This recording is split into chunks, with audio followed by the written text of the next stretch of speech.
Greetings, salutations, and other big words. My name's Ethan. My handle's Wrangler. Welcome to Frequency Studios, Spotlight number 4 for IronAge creators. And tonight I have with me James Esparza. James, welcome to the program. Hey, thank you for having me, Frequency. How you doing tonight? Not bad, not bad. Just got home a little bit ago and I was ready to have a good chat with you. So, you Same. are a graphic designer and you've been doing freelance for a while. What kind of things do you do for your designing?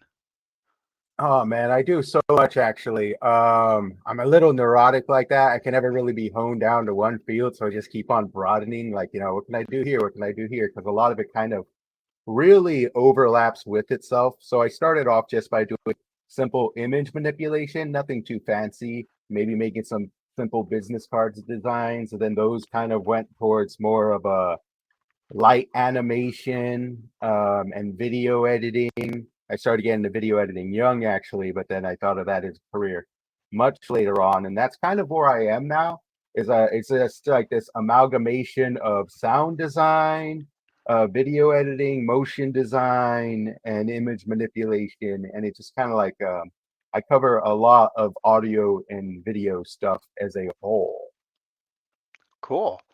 And also, I'm going to bring up your page. Oh, here we go. Here we go. I know I'm always like a bit nervous. Look, that's my Ta-da. page. Yeah, Yeah, and there are many indie creators out there, and for a lot of the authors, we need to find cover artists, and that is something I believe you deal with. that is true, sir. I made a few covers. If you scroll down just a tad bit, things like 2 pages, you actually see a few. Right here is just going to be like all the links and stuff. And right here's some of the book covers. These are pre-mades. I have a bunch of pre-mades, a bunch of pre-made book covers. And I kind of like to sell them for like some I kind of put on a premium, but for my fellow creators, I kind of give them a discount because I know the struggle. And a lot of creators out there, they have a dream, and like me, they don't have the design background. So they can't just start, creating things from seemingly scratch with the programs you have on your computer. They have to start off with words. For me, I had the exact opposite issue is words were hard to grasp, but I guess you could say advanced image manipulation and creation were easier for me. So that's kind of like the route I took. And one of the first things, I shouldn't say one of the first things, but one of the things I did was kind of dive into cover creation because I know sooner or later I was going to kind of need that. So I might as well, add that to my repertoire.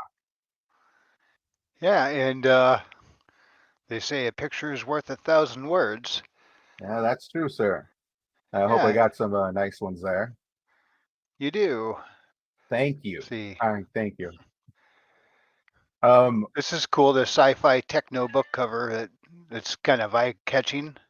yes, I focus a lot actually on the text because, like I said, the images are the easy part. The text is not. So I actually spend just as much time aligning the text. It looks like it's just placed there. It's aligning the text. Then you got to design the text to make sure it doesn't like it makes sure it's balanced within the cover and it draws enough attention, but also doesn't steal it away from other elements. It's just really meticulous things you otherwise would not notice unless you're like a designer. So I pay a lot of attention to the text as much as I do the visuals. Yeah, let's be honest, there's a lot of things many of us will just take for granted because we're not familiar with the process and think, oh, that must be the easy part. And then we try and do something ourselves. We're like, oh no, boy, am I eating my words. Definitely like that, man. I believe typography is a form of art as much as anything else. And right here, I got a series of logos and t-shirt designs I made over the years for a variety of customers. I love that swirl pattern in the word peace. Thank you. That was one of my first designs to make. I believe it was for a banner. It was a little hard because I initially thought it would be good on a t-shirt, but then you realize that trying to print something requires a completely different skill set, and I had to jump on top of that along the way. Yeah. Now I know these are like a bunch of logo designs here, but what's catching my eye is again, I like the background image. I mean, purple and green are my favorite colors, so I see that swirled together like that. I'm like, oh, cool. Ah, there you go. Yeah, as you can see, these all say Coachella. That's my hometown, and once a year we get a lot of hipsters come down here and wreck up the place and give us lots and lots of money. So we don't mind too often because they don't stick around too long. But it also brings plenty of business for a variety of shops and local distributors who need designs. These are my Coachella designs. Yeah, see what else you got here, and then we're going to dig into the stuff that's going to be a lot of fun that I know you want to talk about, A World Without End. Absolutely. That's going to be tons of fun here. Down here is basically some basic advertisements. Some of them, like a tribal tee right there. I designed that t-shirt as well. It's like a full package. Designed the t-shirt, designed the advertisement. And then those other ones are for like some a lot of it's for YouTube. That's where it's popping right Ah, now is in YouTube. And that banner at the bottom, Malas Palabras Records, is for a record company that they just opened up their YouTube channel, and I got to do some work for them. It was real great, real oh, fun. so that'd be if you go to the channel, that's the banner over the top of their page. That's the banner you're gonna see without that little watermark in the corner. That's the one. You see a lot of this work floating around the interwebs if you go in the right circles. Cool. Indeed, and it's just a handful of a bunch of them. And YouTube thumbnails, a handful that I made over the years, or over the last 2 years actually. That's when I've been really focusing on YouTube. And that is this was an interesting one, thumbnails to cover, because you can really get extremely wacky with them, because the whole idea is look at me, look at me, look at me, and then deliver information in 2.5 seconds. So that's what you're just trying to do, and then try to hit the appropriate audience where you're doing it. So those are a handful of them. And then I got streaming assets, because I got to dive into everything. This is just a hand. All of these I made from scratch, mind you. All these are just motion graphics that I made from scratch that can be played during streams. I think this is a very short video. It's not that long. But like, show will begin shortly. It's a bunch of short ones like that you can play before and after streams. Put some music to it. Each of them is set to perfectly loop. They're only like 5 seconds, but you can't tell because it loops in a continuous 5 second loop over and over and over again, and just showing off the different type of styles that you can that I can provide and things of that nature. That is cool. Yes, Uh, yes, I like the Please Stand By. It's got that 80s vibe. yes, that one I might use myself because it's just really cool. It's really Yeah, cool. and here I am, a YouTuber, and I don't even have a clue how to like. If I had Most a people thing don't, like man. that, I wouldn't even know how to put it onto my channel and use it. I'm Oh still boy. learning how all this works. I There's mean, a I've tutorial never out been there. very good with tech. I mean, I published a book, and I still struggle with the word processor. So, Well, you seem to be doing all right in this live stream of yours. oh yeah, Anyways, I had some folks from the Gilded help me out and walking me through what to do, and a little bit of fumbling later, I kind of figured out how to do what we're doing here. But if I was to use a graphic in the background or whatever, I mean, for example, we go to this view, I would have yeah, no idea how to. It's a black background. I would have no idea how to put put a anything up there. graphic behind there. Yeah, I know there's ways to do it. It's probably everyone's like, "Oh, that's so simple." I'm still learning. You'll get there, man. You'll get Yeah, there. Give yeah. it a weekend. I'm lucky. I know how to use the StreamYard. Seems pretty user friendly though. Hey, that's what we need in this world, That's what creators need, is user friendliness. Yes. Speaking of which, YouTube itself, let me get that properly ready to pop up. Yeah. Bingo. All right. This is The your YouTube YouTube channel, channel. Yes. Two World of the Without End. World of Route Without End. This is going to be one of the ways that I deliver the lore. Two of these three videos kind of embarrass me. I got to redo them. I will be redoing them this month and be replacing them. Essentially, what I'm going to be doing is because these are practice ones, first three. I Hmm. already redid the last one, which is the war, and these are about 30 seconds to a minute long lore dumps focusing on one single aspect of the world and like the importance of that, and just giving you bits of lore that you can consume in small bite-sized manners. And I chose this form of delivery because I'm a video editor. It's what I know how to do, and I know that I have the right skill set to do it. And I know that currently, like, YouTube is all about the short videos. So I'm kind of using the algorithm to my advantage. You can see one of those videos gets 335 views. I don't know if that somebody posted that and decided to share it or not, but other people, they post their first videos and they don't even get 5 views. So I'm using the algorithm to my advantage, and then my plan is right now I am writing a bunch of scripts for these real short scripts that are going to fit right there at the bottom, like you see in the thumbnail.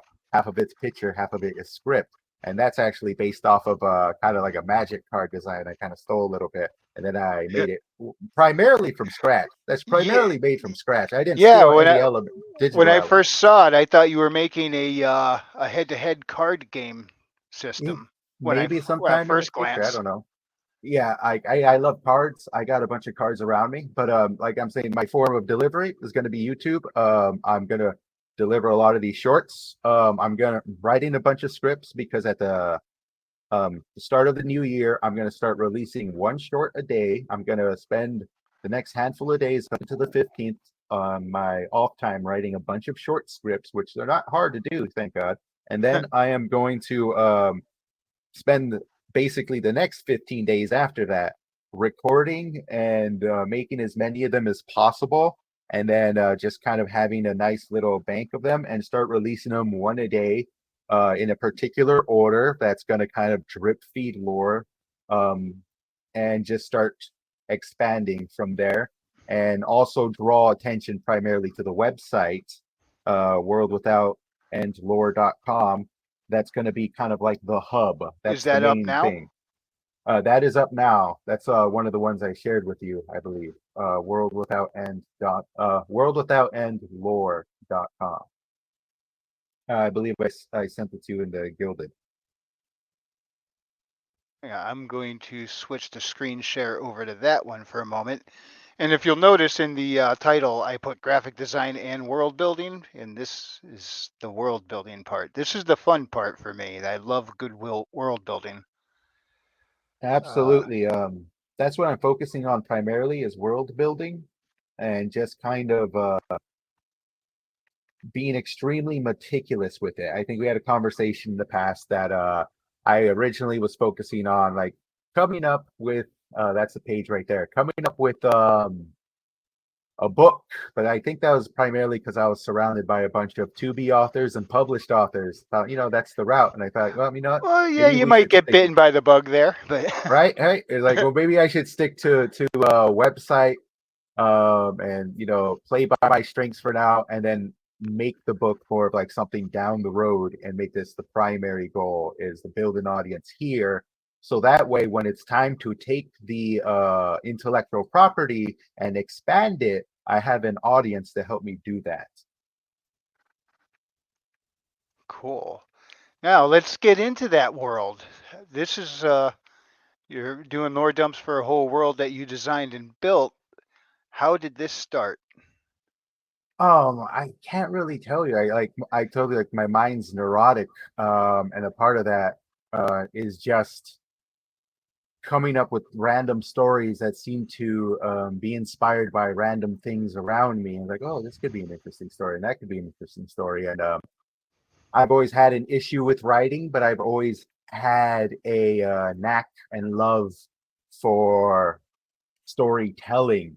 And I guess I'm just trying to finally express that after just having bear witness so many of the stories that came before that inspired me get torn down one by one. And it just seems like we're in an age that is in need of new stories. That we are.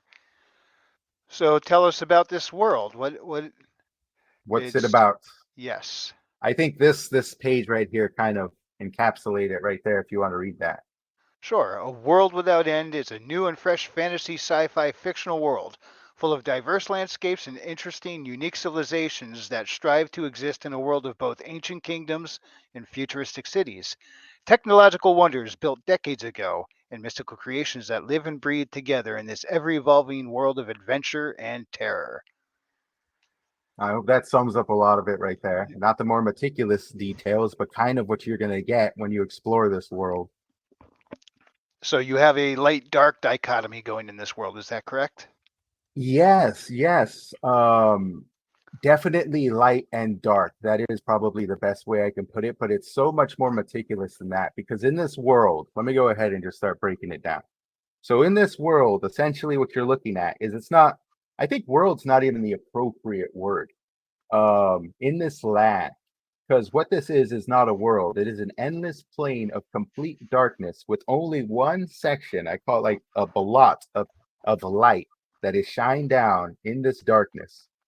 And these kingdoms of light live in that singular area. And after a war that basically tore apart their history, a large section of where people groups came from completely wiped from existence, unknown nations eradicated, and lands shifted.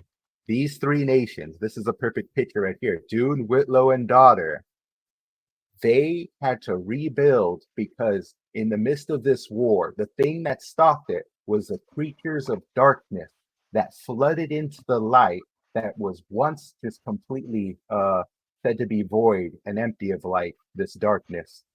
These creatures rushed in and just started mass slaughtering people on all sides of the war, and they were forced to band together and defend against this approaching darkness that is just destroying them. And they are stuck in this stringent alliance to try to rebuild in a forced age of peace three kingdoms that have shifted so far from each other that they are unrecognizable from one another. And this, I guess you could say, is the main story age takes place at this time, this forced peace, which is roughly 700 years after the war came to an end.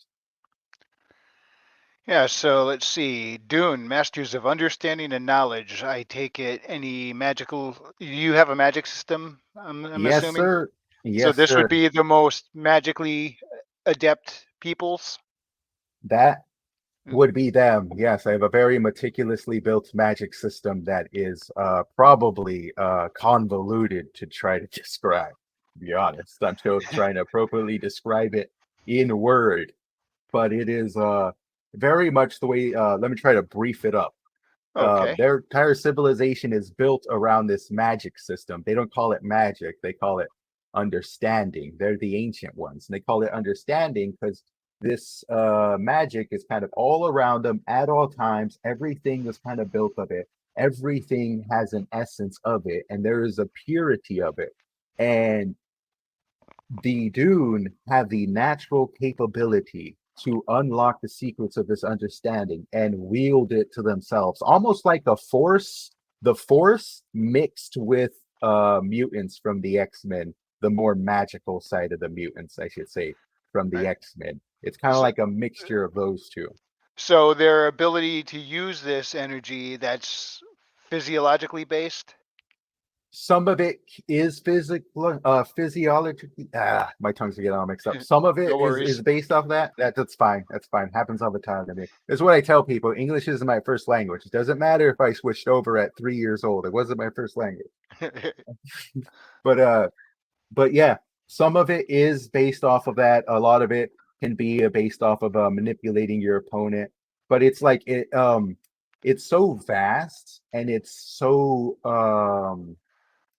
broad that a person can't necessarily learn it all in one lifetime. So what they essentially do is they pick one of nine orders to follow a path of that they'll hone their skills in because this power can also like be wielded against yourself if you don't know what you're doing and you can easily accidentally hurt people around you once you start kind of unlocking your abilities and you don't know how to hone them. And this is kind of their fear. So they bring their people into this academy and they choose a set path for them and this is going to be your discipline. This is what you're going to be the master of, and you are going to hone this ability to a particular extent because they're understanding, because they don't call it magic, they call it understanding, and they start getting pissed off at you because they get a bit anal about it, like it's not magic. Magic doesn't exist, it's understanding. Um, but the way their understanding works is it's basically near limitless of how powerful you can get. But the more powerful you get, the more unstable your abilities become. And it's extremely easy at that point to just kill yourself and accidentally murder a bunch of people. So they literally put a cap on their learning to say, no, you don't go beyond this point because you're not a psychopath and we're not training psychopaths. so And then go ahead. so it's kind of like running too much power through through a really thin extension cord, just going to heat up and fry, and then the person pops like a fuse. Very close to that. The way it's based is off of their mentality and their emotions. So the more power they have, the more they have to keep a stable mind and a stable emotional base. If they start losing it, they they start losing it. That's the best way to put it. Now, because is it possible for someone to feel, oh man, I realize I'm starting to lose it, and like go do something to like back themselves off, or or are they hitting a point of no return then? Far from when that has to be a worry, their masters will stop them. Like their training doesn't get that far to where it's a problem. They get to a form of functionality and expertise, and then they stick right there. It's kind of instilled within them at a young age that you don't go beyond this because it's just plain dangerous and you're not going to gain anything from it. You're only going to harm the one you love. Now, can any of the peoples learn and use this understanding, or primarily just the Dune? It is primarily just the dune, but there is a impure understanding that seeps from the darkness that acts more as like a taint, a type of infection that seeps within the land, and then people kind of like live off the land or feed off the land. They will gain a form of ability because that impure understanding, tainted understanding, it's not as honed or refined as the real thing. So it's mixed almost like a chemical structure with say the elements of the land, and then it will give you a particular capability based off of that. Like impure understanding or tainted understanding mixed with cold freezing snow will actually extend one's life, but it will also make them like super duper gigantic strong, and they'll like turn into more of a primitive like man if they consume too much of it, because there's a tainted downside to that. It's basically a drug, really. Yeah. And there's well, I have a whole list of them of all the separate elements and how they affect each other. But we can continue though. I see your hand moving on that website. That was actually didn't mean to do that. That's fine. I'm using one of those touch pads on my laptop to scroll All through on right. my. But yeah, the forgers. These are the tech guys, right? That's right. And that's that was a interesting thing to do, is mix literally what I just told you, this whole fantastical sword and sorcery kind of ordeal I told you. And now we're coming to a place of Whitlow, which is called the Cityscape, which is literally a cyberpunk city that somehow exists next to this other fantastical magical place. And it works. And the reason it works is because, like I said, they've been at war a very, very long time, generations, for all the histories to crumble. And they have split into three separate factions that don't really like each other, but are forced to work together. And these guys, in the time of peace, erected these huge walls around their cities, because unlike the other kingdoms, they are not located on a hill. They're kind of located in this land between green plains and valleys and complete deserts. And adjacent to them is darkness. So they don't like that. So they erected these gigantic walls, and everybody inside the wall basically ignores everybody outside of it. even though that their kingdom technically expands beyond that wall. And the only ones really focused beyond that wall are the militaristic ones and the ones who kind of want to take advantage of kind of Whitlow's politics of, forget everybody outside the walls. We're only going to focus on us kind of ordeals. But they have good reason because, well, one, they came out of a war. Two, they're surrounded by a lot of enemies on all sides, and they are some of the most hated out of the three kingdoms, and they were abused by some of the other kingdoms in the times of peace. Um, but they are very much a cyberpunk faction, and they were originally a bunch of small towns who already had these technological wonders unlocked. I've already written kind of like the creation story of this world, and it Yeah. describes all of how they get that and why each of these kingdoms is kind of where they're at. I will be releasing that suit on the website. That's another thing I'll be releasing. I just have to, go through it, make sure it's written properly. But these small towns started growing and investing in themselves and focusing more on their production. And they essentially just boomed because they only started looking to each other for trade. They started canceling out the outside world. Once they managed to grow their own food and sustainability and water, they kind of wanted to do less and less with the outside world that was using them. And all these small towns started growing and growing and industrializing to the point where they were all cities. And then all these cities kept growing until all the lands was basically gone, and they're just right next to each other. But they still needed to expand, they still needed to grow. So these cities kind of went into a Cold War. And the cities that really didn't provide anything or didn't provide anything that was crucial enough of substance that couldn't be replaced by something else were kind of consumed by other cities to the point where Whitlow now stands as a vast cityscape of 27 separate cities, each of them trying to conquer one another, and only kind of kept together because they have one city called Capital. It was the one that initially boomed and brought everybody out with it. That is basically their Washington. And they operate very much like we do, where we get representatives and we send them up to Washington, to Washington Hill, Capitol Hill. They get representatives, they send them to Capital City, and Capital City is kind of where all the politics gets done. And every other city is an industrialized city that tries to provide something for people. Some of them are complete social cities that people go to just to party and like these gigantic mall structures that are almost endless. And it has to be because that's the only way the city stays alive or it gets engulfed by another. And then you have one city that's like city Hollywood. It's all about entertainment, and it's right there, right up against the wall. So what they do is they actually get a lot of their fellow Whitlonians that live outside the walls, and they said, "Hey, provide cheap entertainment, and if you become popular, we'll bring you inside the wall." And then they broadcast all these like low budget fights and stuff between these people living outside the wall, and like they have these wrestling matches and whatnot. And then when they get famous enough, then they bring them inside the wall, and then they can become more in this, in this wealthy city of theirs. So it's like, there's a lot going on here. There's a lot going on here, and it's right next to the magic place. Well, not right next. It's pretty Yeah. far from each other. They got this borderland in between that they don't like crossing too much.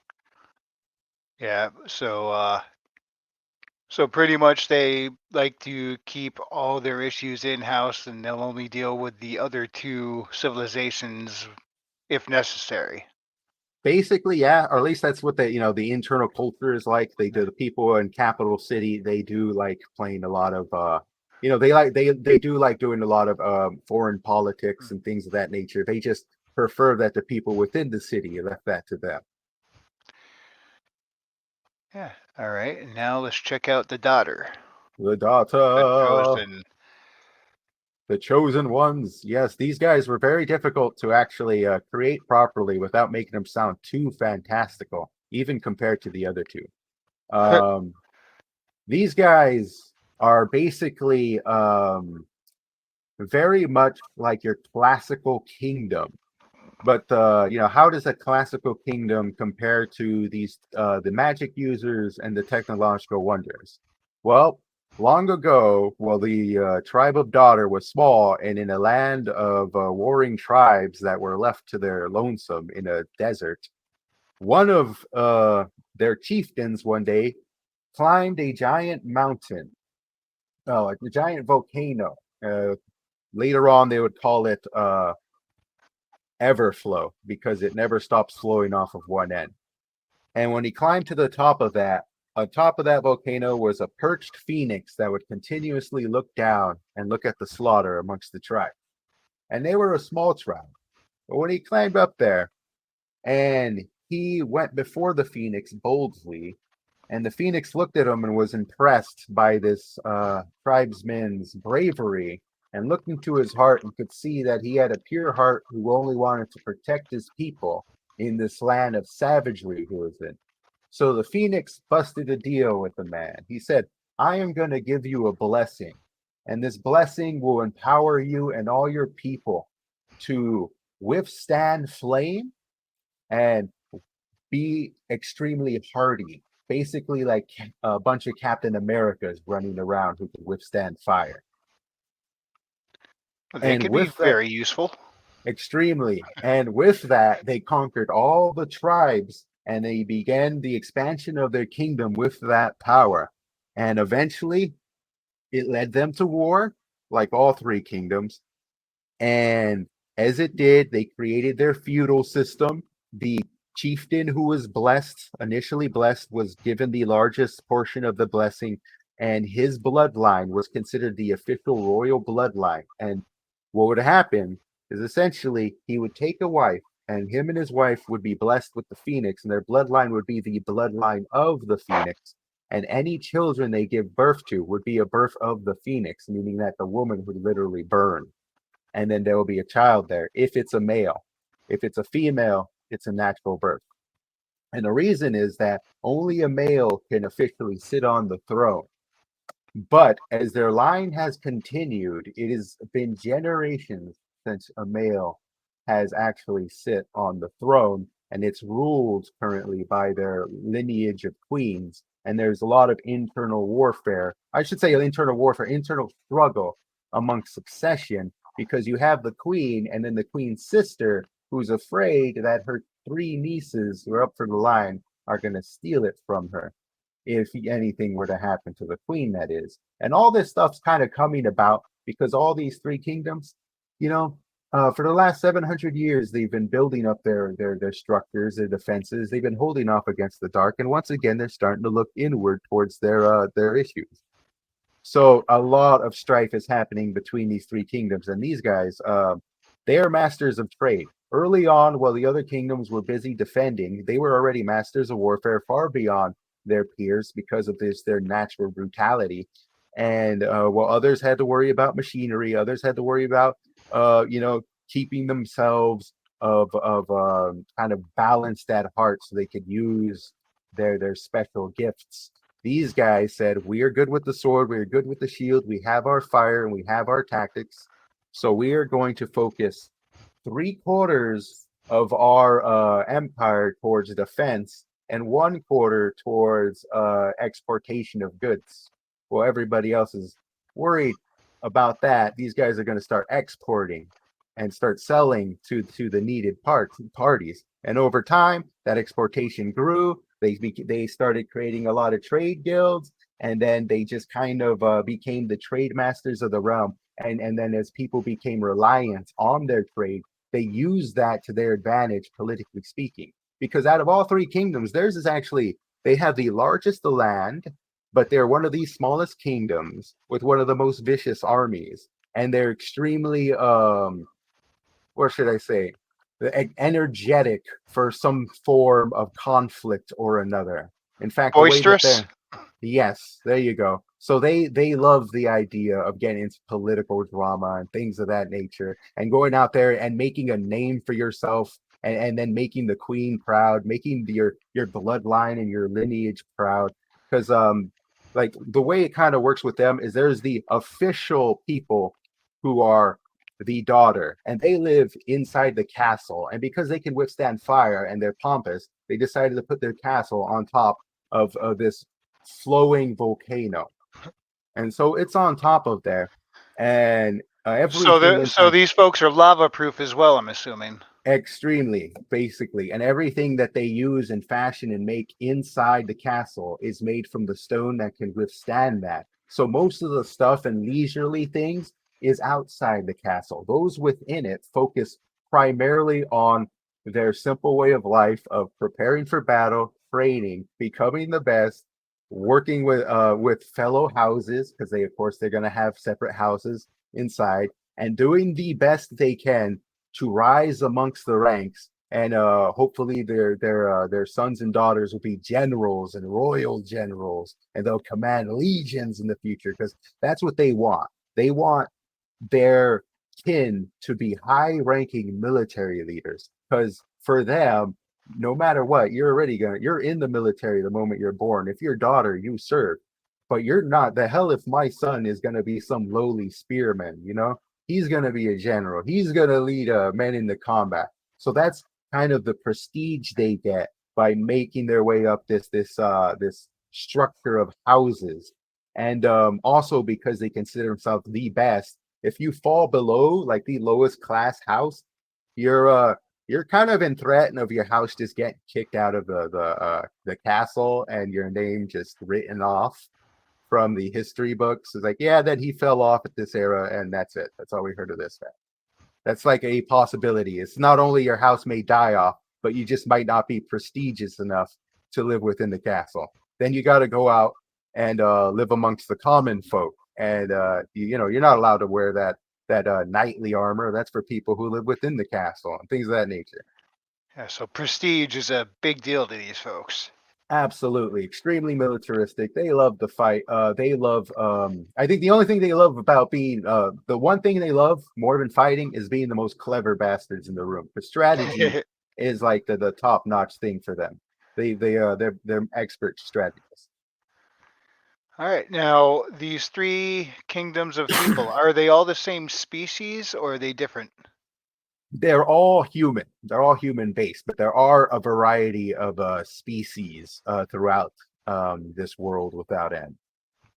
So are there other sentient species that are humanoid that they run into besides these three kingdoms, or is Yes, there's a lot of them actually. There's a lot of these creatures that are considered half man. Things like werewolves, most vampires are considered half man creatures. And half men are kind of shunned by their fellow creatures of the dark because the dark has its own structure and world that those within the light don't really know about. But they have their own class structures. And this would be the abyss where the light does not touch. And that is what they call the surrounding darkness on all sides is the abyss. Um, and in that abyss, there's vampires, there's demonic forces, there's werewolves, there's strange creatures, otherworldly creatures of different dimensions, and they have their own kingdoms. They have a kingdom of the dead where all creatures undead bow down to a single arbiter of the dead, and they must do his will, whether they like it or not.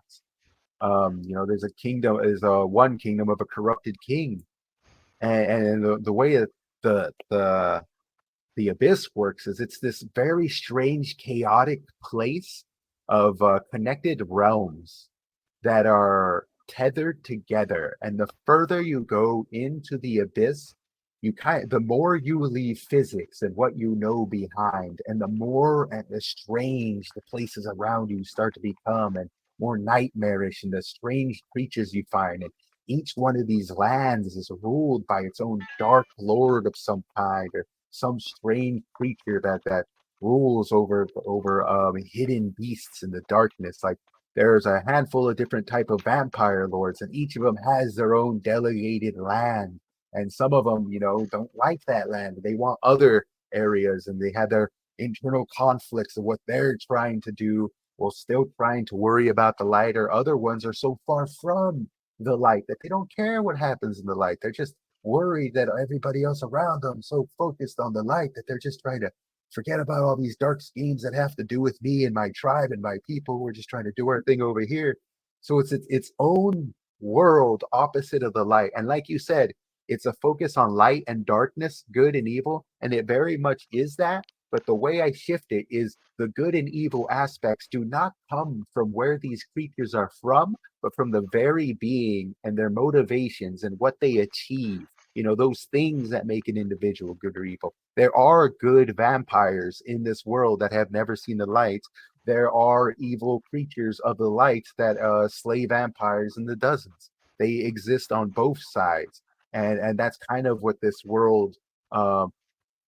I don't want to say tries to explore, but it does explore while at the same time not focusing on any sort of theme and focusing on the individual characters and the complexities thereof and what they all bring to this emerging world of lines being drawn between good and evil and darkness and light and kind of how that all conflicts with each other, and still finding a space in this world for individual stories to exist. Yeah, so let's talk about the world physics a little bit. Now, if you're wanting some things to not be explained because you want the mystery to Hmm. remain, let me know. I get Yeah, that. absolutely. But to start off, where does this speck of the land, where does their light come from? Their light comes from what they call the light rays. It's these gigantic rays. There is no sun. It's just these rays that are coming out of this complete darkness on top of them. And that's all they know is the light rays are on top. You look up, your eyes are going to get blinded because the light rays are just shining down. But they don't but they don't know what the source of these rays are. They did once, but that also went away with that magnificent war of theirs. Okay, and the now I assume if they go into the abyss, they're going to need some kind of aid to be able to see. Is that correct? Absolutely. They all have their own forms of aid. You know, obviously, if you're the fire guys, you got fire. Our boys of technological wonder, the I'm sure they got Whitlonians, flashlights. they got flashlights and they got gigantic vehicles, and they do explorations into the darkness because they got to defend against the darkness on all sides. And there's probably some of the good guy dark folk that are like, "Hey, can you come visit and bring those tanks? We could use your help." Well, there would be if they even knew that there were any dark folk out there that were good. You know, as far as any of them know that they were attacked by the darkness and that the evil is on all sides. And then it's like, you know, this is a lot of stuff they just don't know. You know, so there are possible friends out there who they would attack on sight.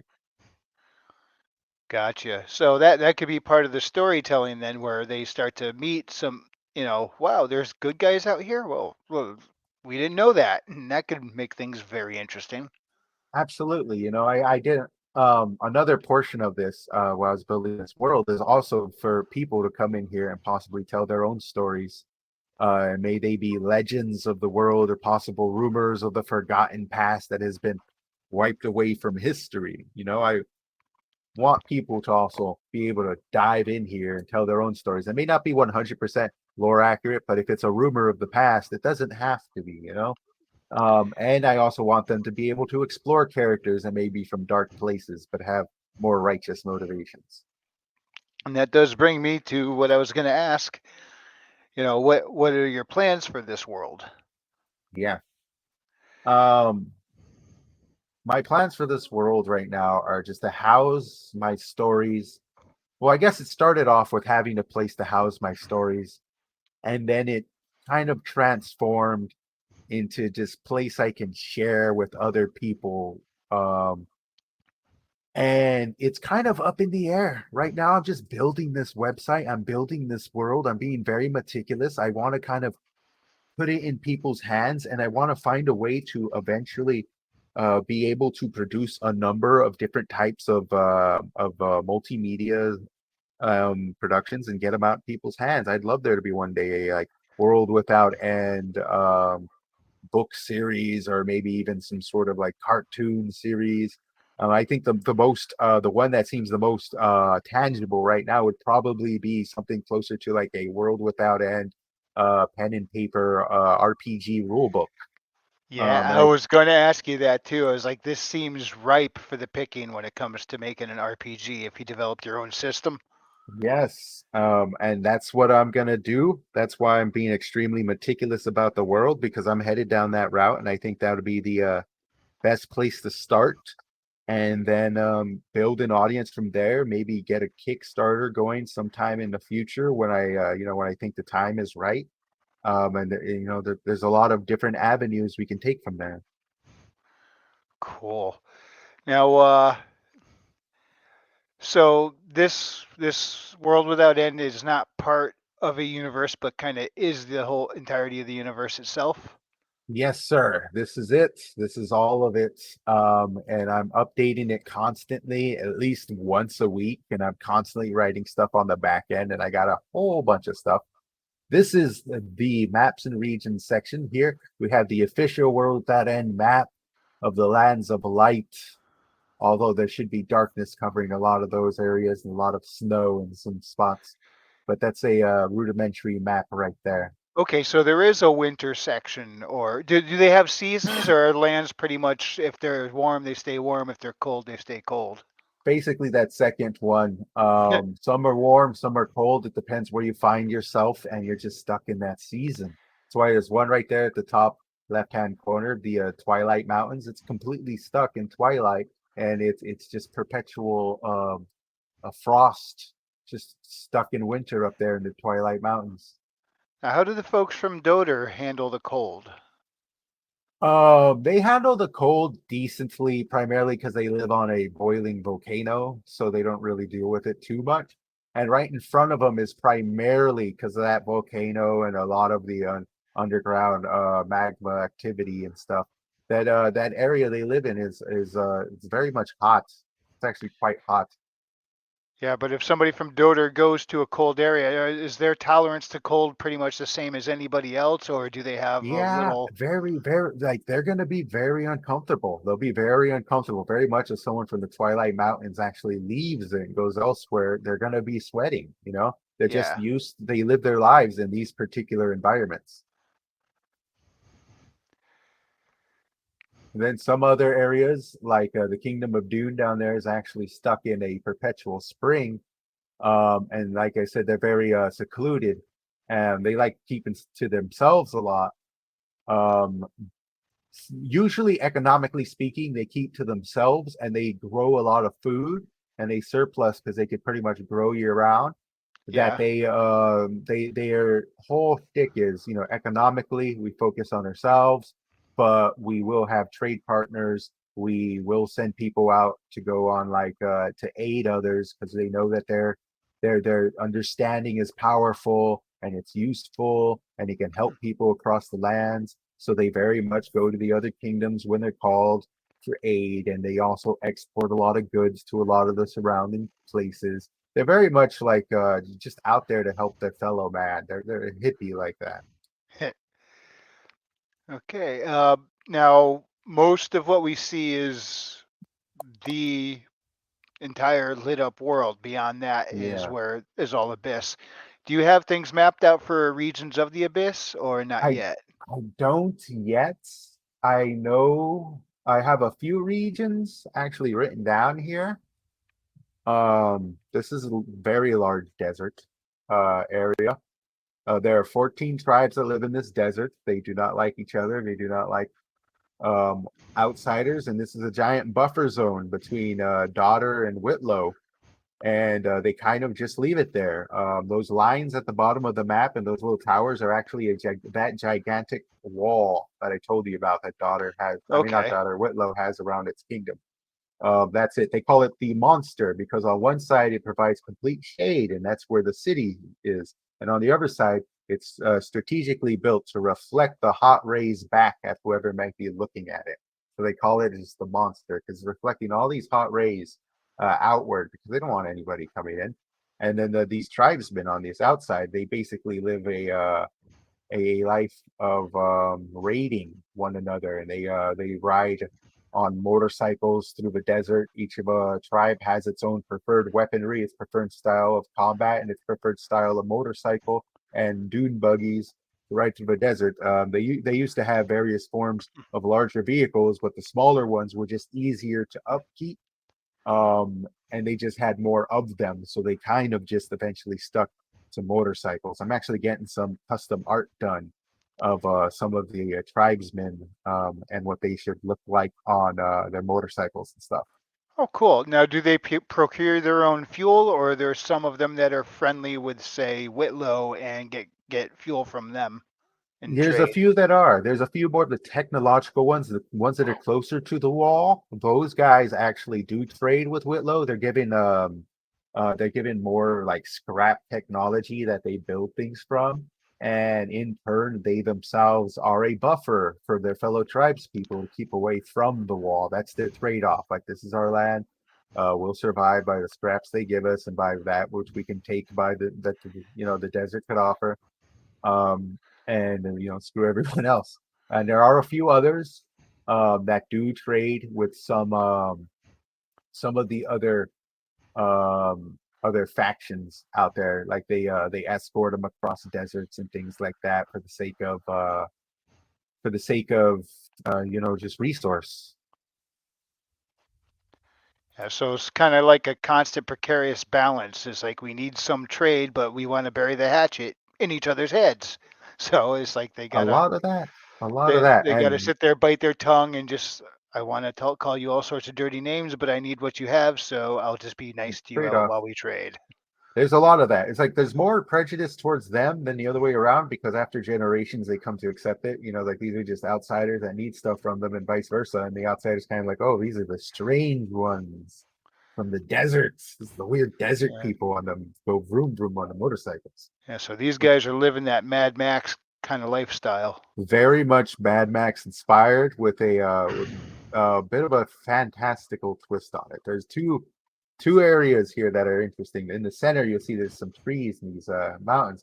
That's actually the uh, the Golden Forest. There's actual little elves that live in there because it's a mystical place.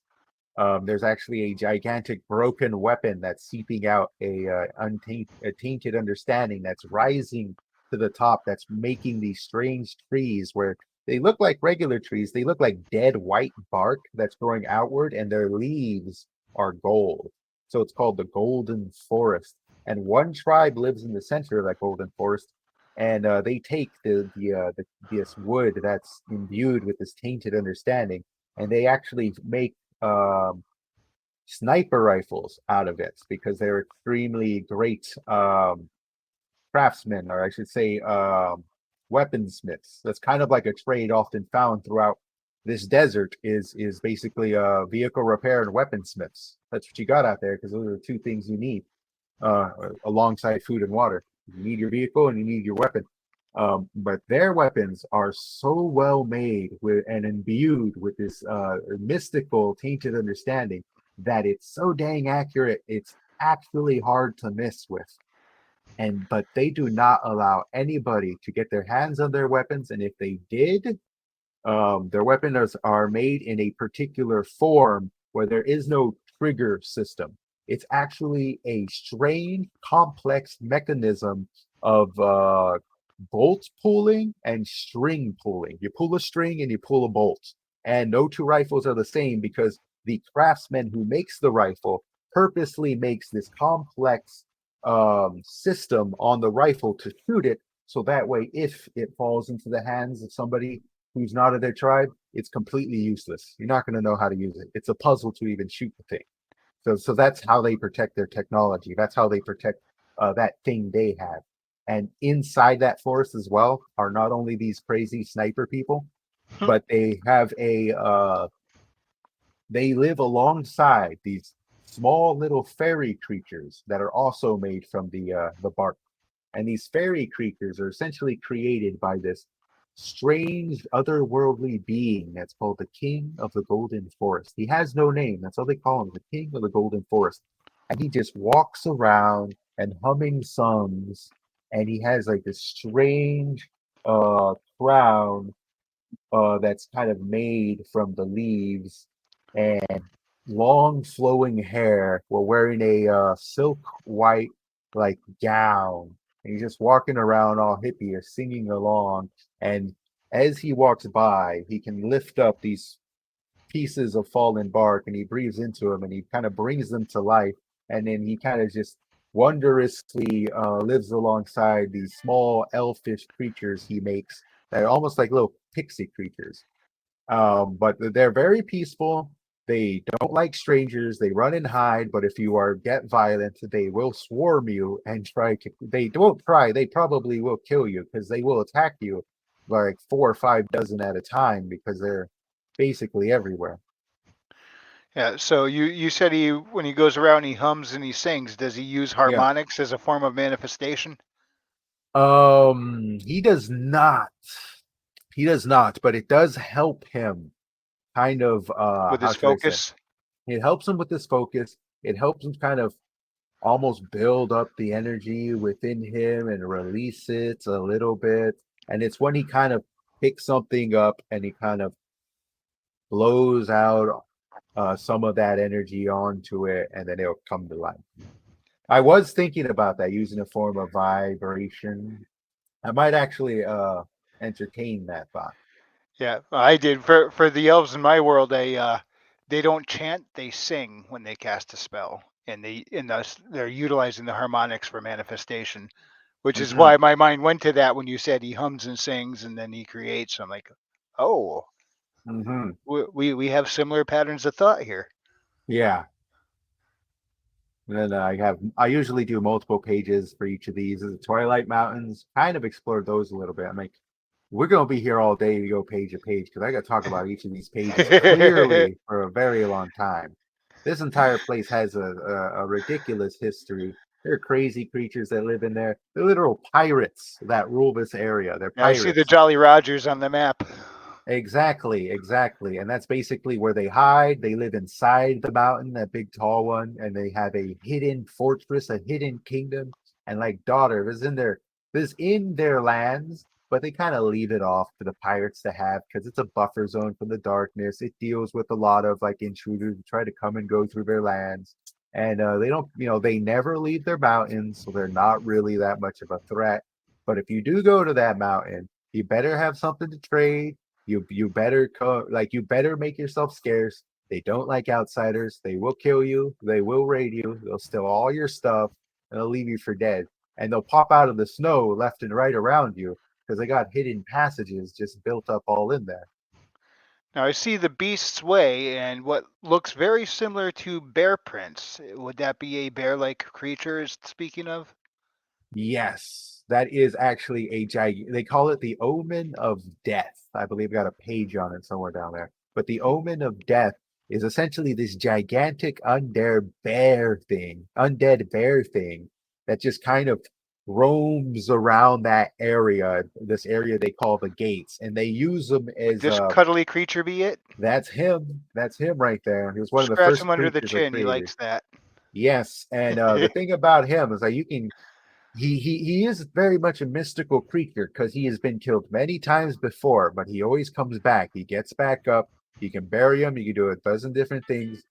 He's gonna be seen again, and it makes him a perfect buffer for their area they call the gates, where they don't necessarily guard. They basically leave him to roam that area because that's where he likes to be, and it keeps like a bunch of basically unwanted folk on their feet from traversing their lands too much. Now, those with the understanding, or perhaps some of the elven creatures, can they communicate with him, or are they even like, nope? Most of them don't know he exists. A lot of them don't often go off this far towards this area because where there is like where the Twilight Mountains is, you have to go towards an area called the Free Lands, which is essentially a very ungoverned land. That's where people are left to their own devices. It's just a bunch of farmers and stuff. So not a Hmm. lot happens there. So a lot of people don't even go that far out, let alone all the way up to where this guy is. The notch. This is actually where some of my love of history starts to come into play because this is kind of built off of the idea, not the idea, the mythology of the Aztecs.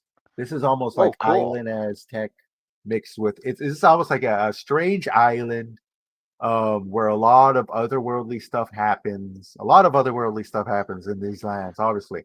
But these guys, they're ruled by a chieftain, and they conquer the entire island. They live in complete peace with all the creatures on the island, and then they essentially have dominion over the seas that surround the island and the growth of things on the island, because they send their chieftain will send his mighty warriors into the underworld, and in the underworld they will battle the what they call the gods of the underworld. And when they defeat the gods, they can essentially wield the power of the gods and keep them under their command.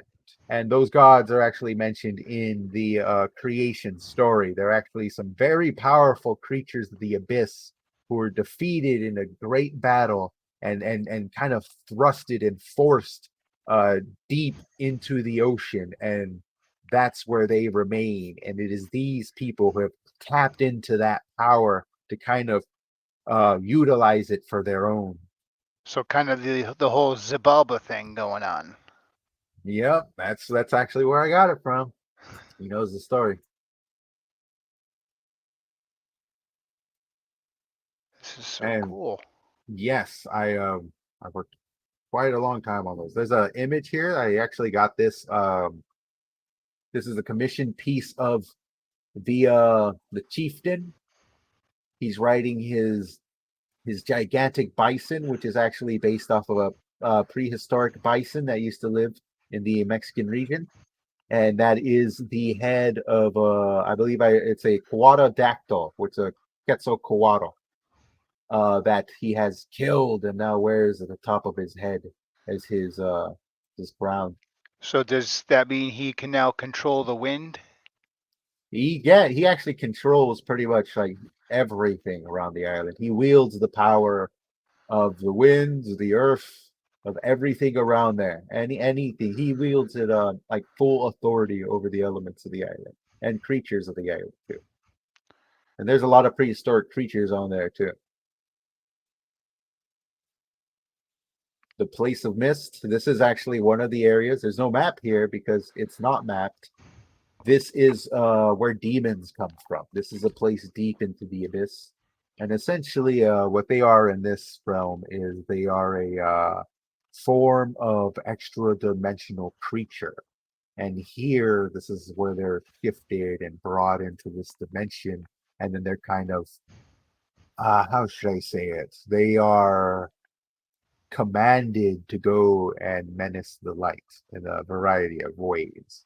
Commanded by who? There are a few different mist lords. There's one that rules this area. He's kind of like the big honcho demon guy.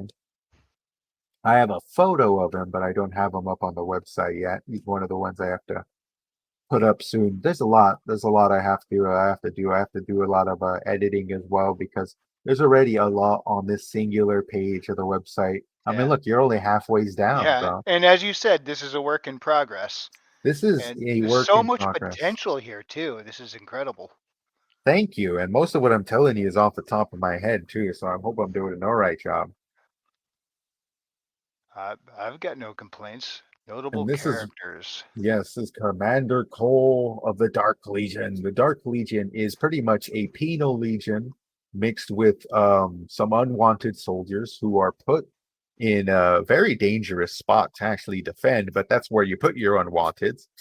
And Commander Cole is sent there because there's a lot of talk going on in the area that there might be some cult activity amongst the ranks, which happens when there's a infestation of darkness. Doesn't happen too often because it has to be extremely powerful infestation, which sounds very 40k-ish, which is why I kind of held off on it being a very common thing.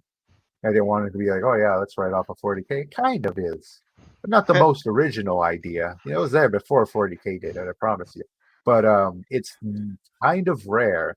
That's why he goes there with his group of individuals to sort it all out because he's a company man, frontline soldier, and it's real hard to kill.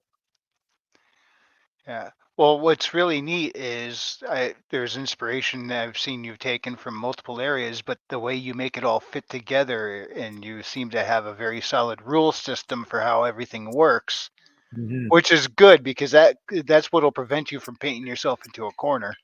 That's what I try to do. And I kind of already explained the golden forest and the snipers Yep. thereof. This is a notable one, Celine. She's one of the only snipers to leave the golden forest and to explore the world surrounding it. Oh, And there's the we chieftain again. We already went we over him. yes, Chief Guado, the hero of Six City. As I've told you, there are actually a every single city has its purpose, and one city, Sixth City, transformed itself into a place where all private security would essentially happen. But amongst it, they did a few experimentations of bringing to life a superhero that they could essentially rent out to their fellow cities and become a place that would dispense the appropriate um, they I guess dispense that they would produce enforcers of law in a variety of fashions. And one of them would be the superhero, which is a failed experimentation, but there are five superheroes. All of them are controlled by the megacorps, except for this one right here.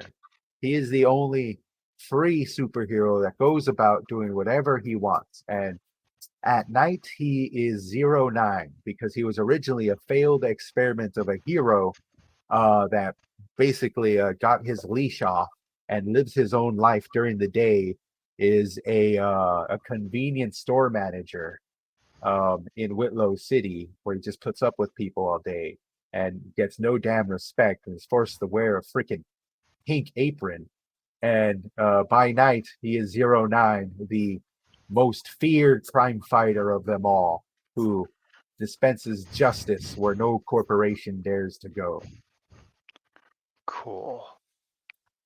You could And have it's, yeah, completely different stories with all these guys, and then pull back and realize, oh, they're all in the same world. that's why it's called World Without End. I literally wanted to build that. And so far, I hope it all sounds like it fits together because, once I kind of give you the breakdown of how the world flows, you see how they all kind of can exist. And this guy, this the Lost King of the Twilight Mountains. He is inspired by Conan, and his people are the pirates of the Twilight Mountain. They're very much the Conan faction. They're all about simple brutality. They live a life of raiding of anybody who dares comes through their land. And he is a king who had his land stolen from him. And now he has his people. He takes this tainted understanding to increase the length of his life. He's actually a lot older than he looks. And he has long term plans to retake his old kingdom.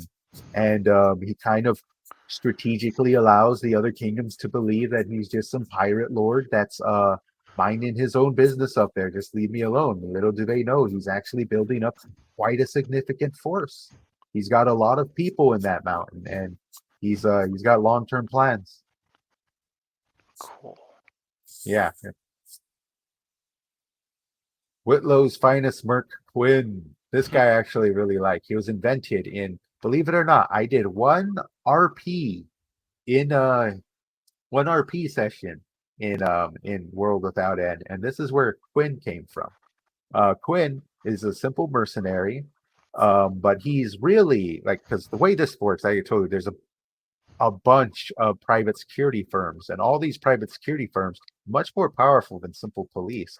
And amongst all that, the entire cities are just full of corruption. And Quinn is just one of many informants who actually wants to do good instead of just, put his head down, let the corruption continue. So he's an informant for a secret society called the Red Tie Society.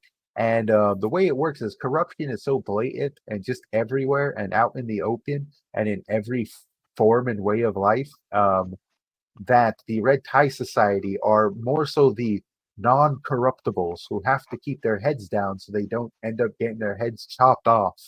And he's one of their many informants who later on becomes a member of the Red Tie Society and goes on quite a few adventures.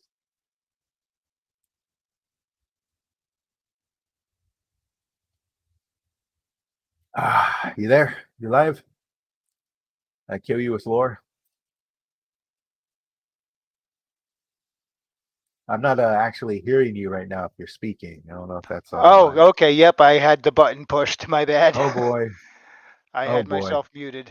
Now, does he work with Detective Henry Lime, or are they completely Yes. separate areas of He operation? he works right up there with them. Henry Lime is one of the members of the Red Tie Society, and the whole stick behind him is they're very noir. There was once a detective, and he was basically what inspired Capital to create an entire branch of just detectives and focus solely on a detective agency as its own branch of police force. But of course, that got corrupted. But that number one detective that brought it up wore a fedora, a long coat, a white buttoned up shirt, and a red tie. And that became the symbol of the Red Tie Society. And whenever the Red Tie Society strikes and wants to let these corrupt individuals and corporations know it's them, you always see a man wearing that uniform. And Detective Henry Lime is a very hard boiled cop who got sick of all the corruption and is probably one of the few openly non corrupted police officers there is. But he's proven himself reliable. He knows when not to go over the boundaries, publicly speaking, and he's corrupted himself, but in kind of a Dirty Harry esque corruption. Less, I'm here to take your money. More so, I'm going to break your nose and I don't care what the law says.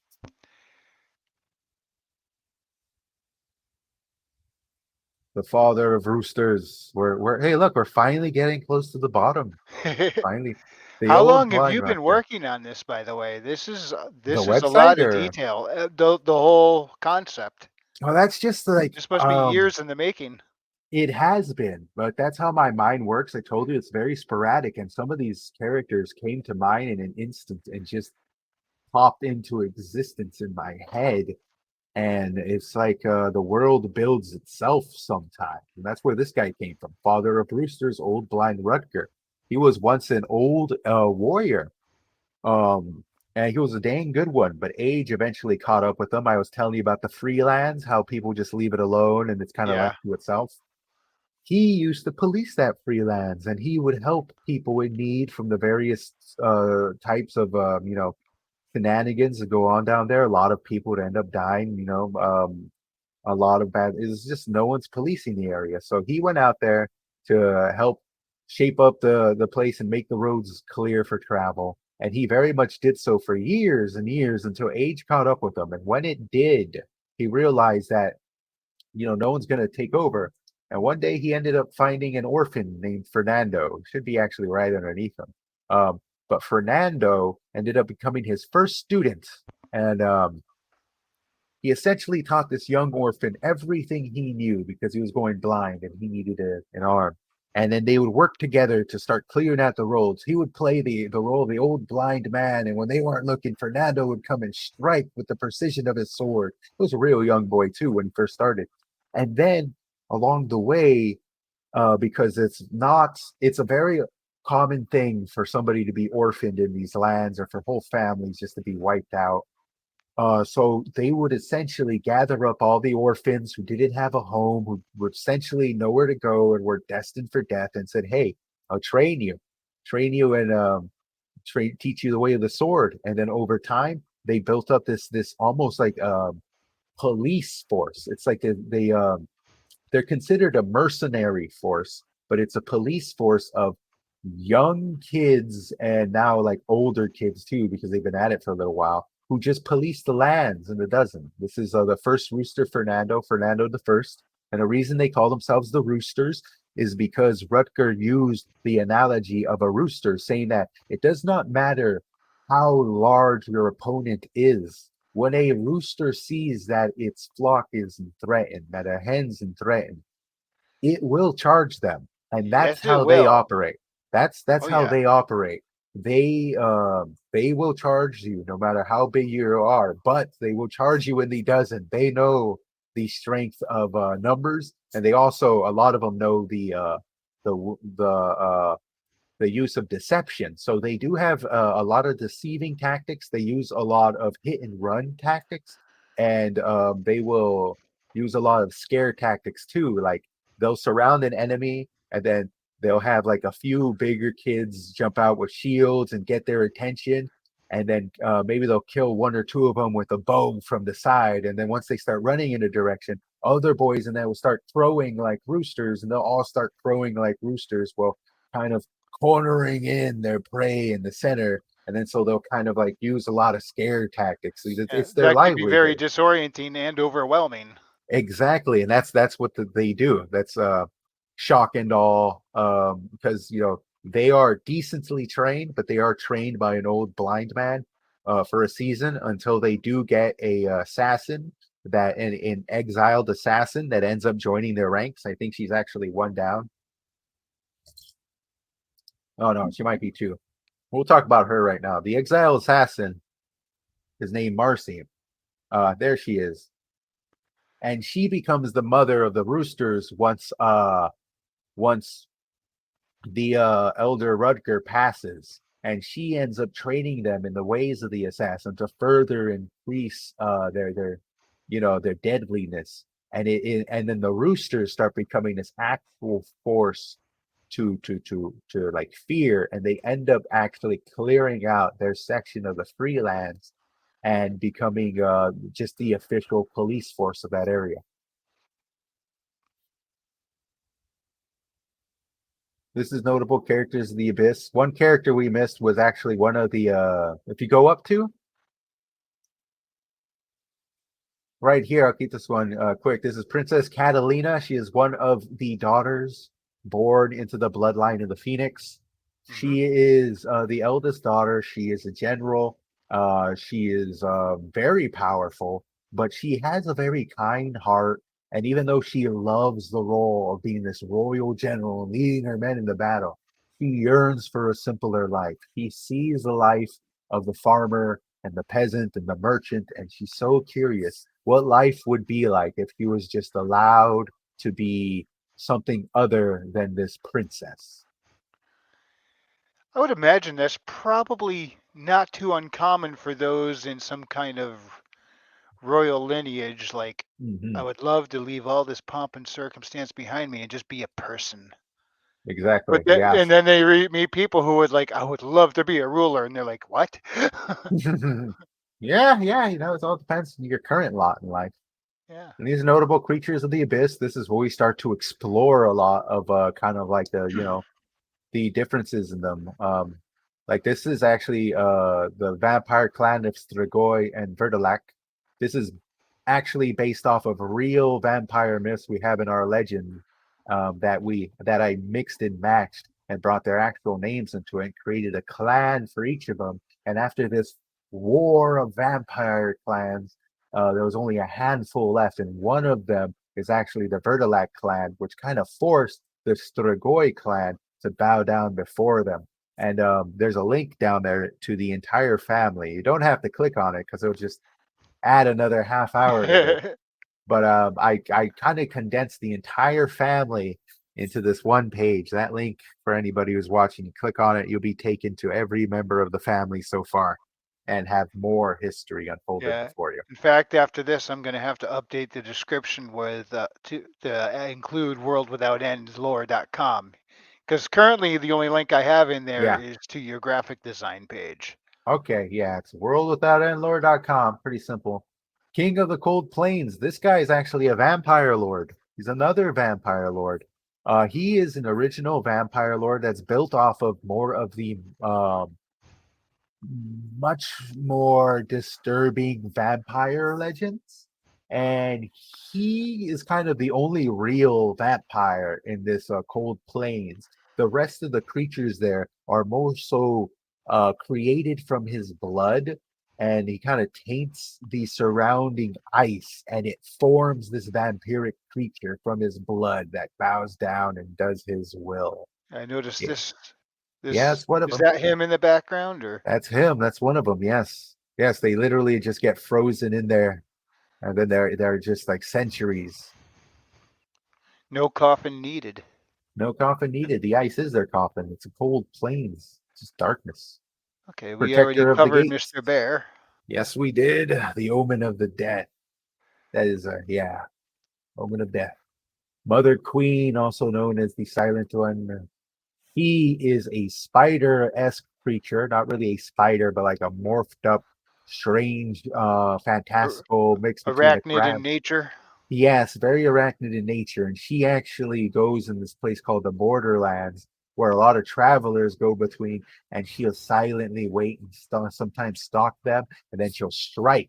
And in the Borderlands, she actually um gives she'll actually what's it called? She'll nest. She'll nest in the borderlands and she will kind of just reproduce there. So in some sections of the borderlands, there's a lot of giant spiders were actually her children. They don't get that big because she's like the queen of them.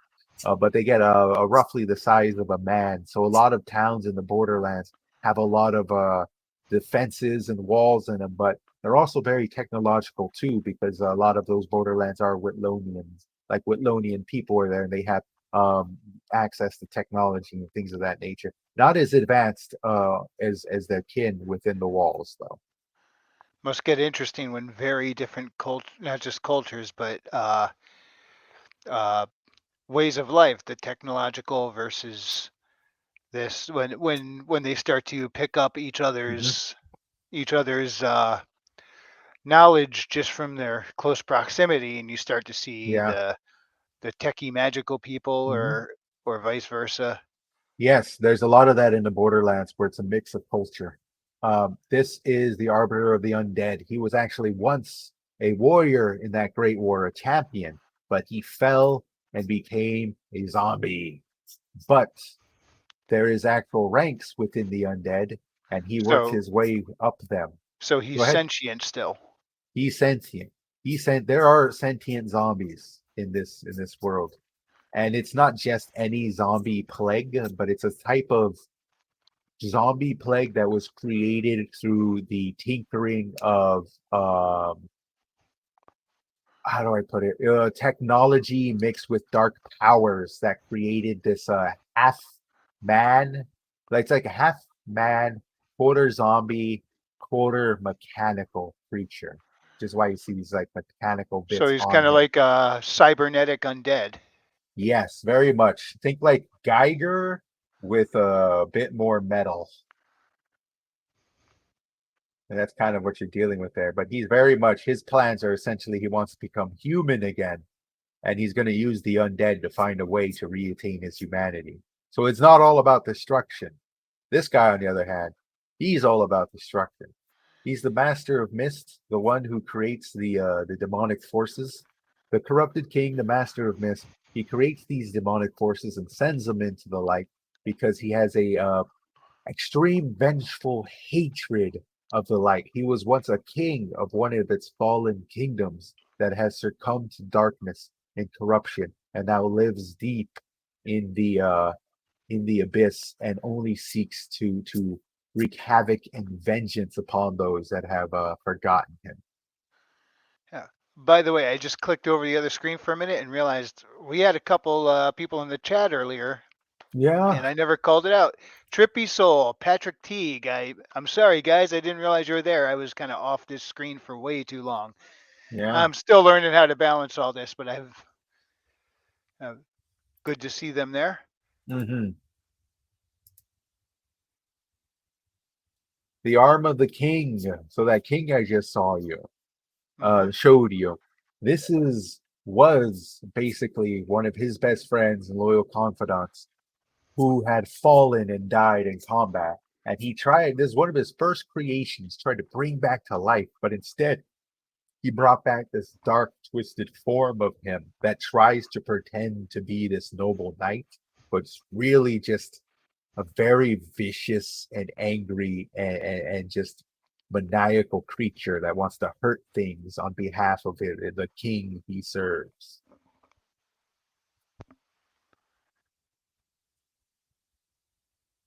The corpse thief, another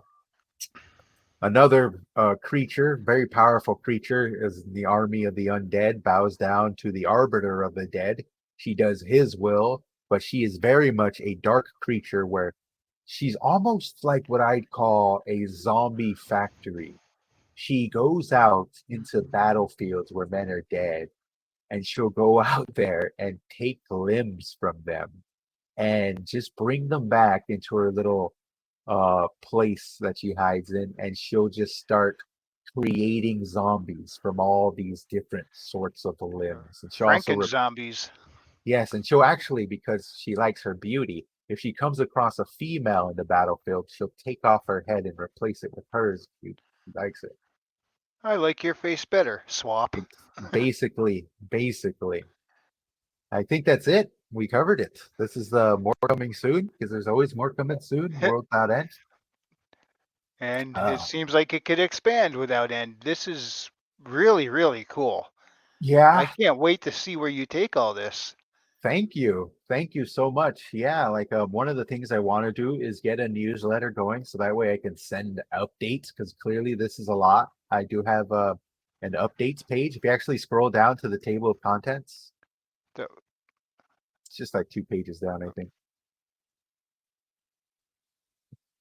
Right there, there should be an updates. You just hit that and it'll take you to the updates page. And that's where I post all the updates of what I'm currently working on, what I just achieved, what I'm going to work on next, and what I have, planned for the future. It's all going to be updated here. Last time I updated was December 1st, where I basically finally released the video that we saw earlier. I posted it. And as soon as it was up, I went ahead and created an update for it. And this is where I'm going to archive just everything that's happening in World Without End for now.